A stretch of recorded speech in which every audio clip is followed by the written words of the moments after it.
Hello students, in this lecture we will be discussing about the vector and the different types of vectors. Now, what is a physical quantity? Physical quantities are those which are measurable. Like say we have length. How do we measure length? In terms of meters, kilometers, centimeter, meters. Time, we can measure it in seconds. Mass, we can measure it in kg, isn't it? Emotions cannot be measured, so they do not fall under the category of physical quantities. Physical quantities are those that are measurable. Any quantity that is measurable, that is called as a physical quantity. Now physical quantity are broadly classified into two parts. One is scalar quantities and the other are vector quantities. Now what are these scalar quantities? Scalar quantities are the physical quantities which are having only magnitude and no direction. These quantities have only magnitude and no direction. Example, we can say distance, speed, time, mass, and so on. These are the example of scalar quantities.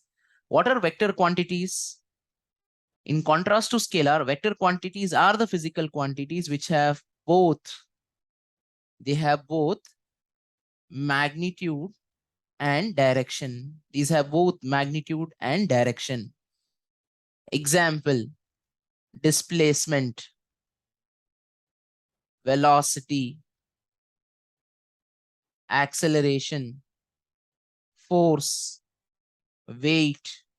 Weight is also a type of force, so and so. These are the example of vector quantities. Now, vector quantities, they do not obey simple scalar rules, be it for addition, subtraction, multiplication, division. They have a different approach. So they do not obey simple scalar rules for any operation, be it for that matter, for addition, subtraction, multiplication, division. Instead, they follow laws of vector addition, laws of vector multiplication. They do not obey simple scalar rules. How is a vector quantity represented? A vector quantity is represented with an line segment and an arrow over it. How is a vector quantity represented? A vector quantity is represented with a line segment and an arrow over it. The length of the line segment, the length of the line segment indicates the magnitude of that vector quantity. Indicates what? Indicates the magnitude of the vector quantity, and the arrow indicates the direction. Arrow indicates what? Arrow indicates the direction. So this is a vector quantity. Let us say this is some OA, and this can be any vector quantity: force, displacement, velocity, acceleration. Let me call it as, say, force. So I'm denoting that force by F. So that is F vector. This is the representation of a vector quantity. Pictorial representation, mathematical representation is also there, that we will check up later. But this is how a vector quantity is represented pictorially, diagrammatically. This is how it is represented. And how is the magnitude of that vector denoted? So the magnitude of the vector quantity is represented something like this. Magnitude of the vector quantity. OA is the vector. OA is basically the vector, and that OA vector is equal to basically what have I taken? I have taken it as the force vector, F vector. So how is the magnitude of the vector quantity OA represented? So magnitude of the vector quantity OA vector is given as simply OA, or we can also represent it this or this. Simply OA, that indicates the magnitude of that vector quantity, or within the modulus OA with an arrow over it. This is a representation of the vector quantity. Next, we'll be studying now different types of vectors. We'll be studying different types of vectors. Not all of it. Some standard types of vectors which we commonly use in physics, those we will be discussing. So which are the different types of vectors? First is equal vectors. Equal vectors. When are two or more vectors said to be equal? two or more vectors are said to be equal if they have the same magnitude and direction, both.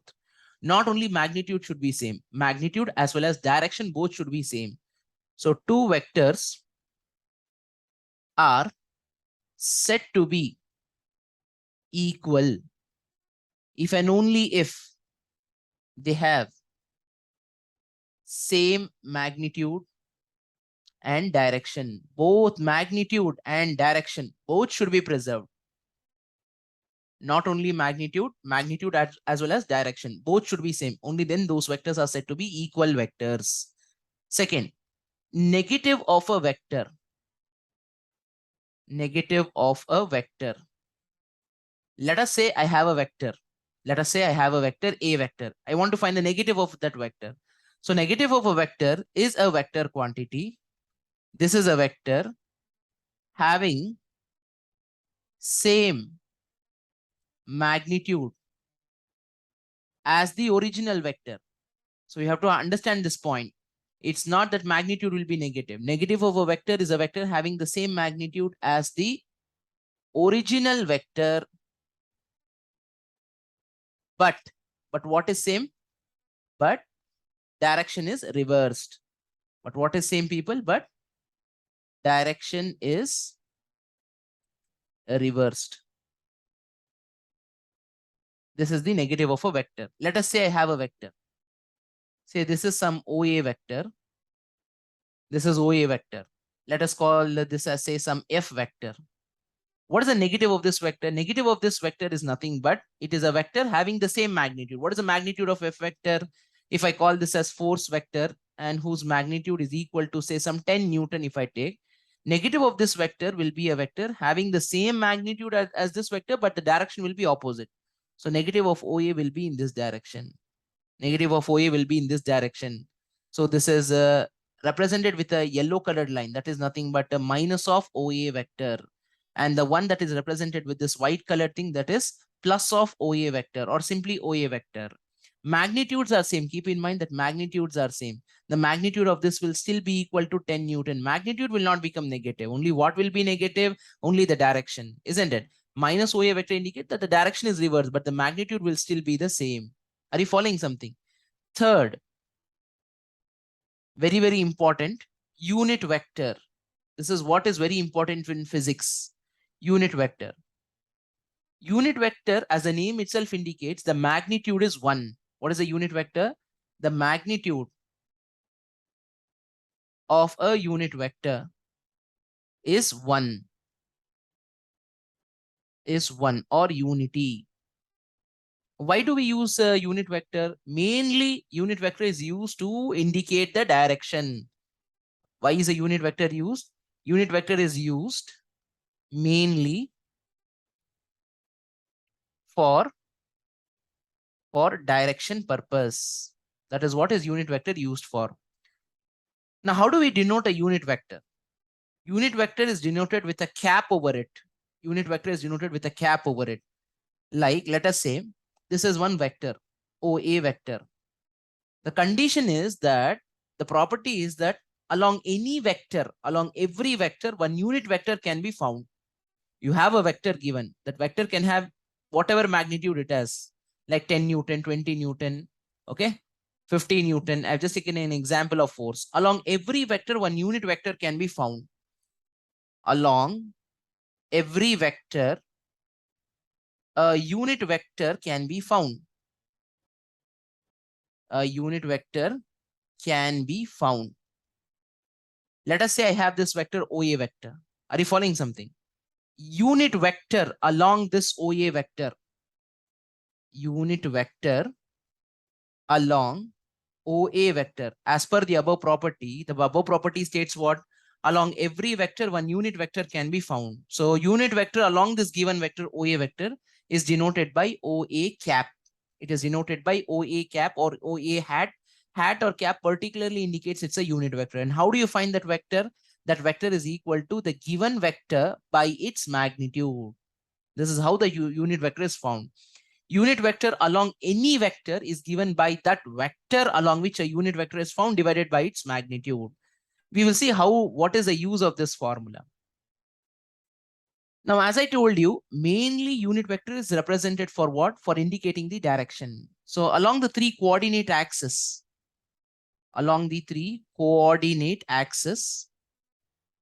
we have three unit vectors. Three unit vectors are there. Those three unit vectors are I cap, j cap, and then k cap. Along the three directions, that is x-axis, y-axis, and z-axis, three unit vectors can be found: I cap, j cap, and k cap. These three are the unit vectors. I cap is a unit vector along x-axis. J cap is a unit vector along the y-axis, and k cap is the unit vector along the z-axis. Like, let us say we have a Cartesian system. The three coordinate axes we have: x-axis, y-axis, and z-axis. X-axis is to the right, negative x will be to the left, y-axis will be up, negative y will be down. Let me represent those also. Minus x, upward plus y, downward will be minus y. Z is outward. This z is there, no? This z is nothing but outward. And minus z will be inward. Minus z is going to be inwards. So unit vector is basically used for representing the direction. So a unit vector, along every direction, one unit vector can be found. Along every vector, one unit vector can be found. And that vector is what? That unit vector is what? The given vector by its magnitude. Along the x-axis, the unit vector that exists is I cap. Along the y-axis, the unit vector that exists is j cap. And along the z-axis, the unit vector that exists is k cap. And obviously along negative x-axis, minus I cap, minus j cap along negative y, and minus k cap along the negative z-axis. And what are the magnitudes of these three vectors? Magnitude of these three vectors are I cap equal to j cap equal to k cap is equal to 1. The magnitude of these vectors are what? The magnitude of all these three vectors are unity.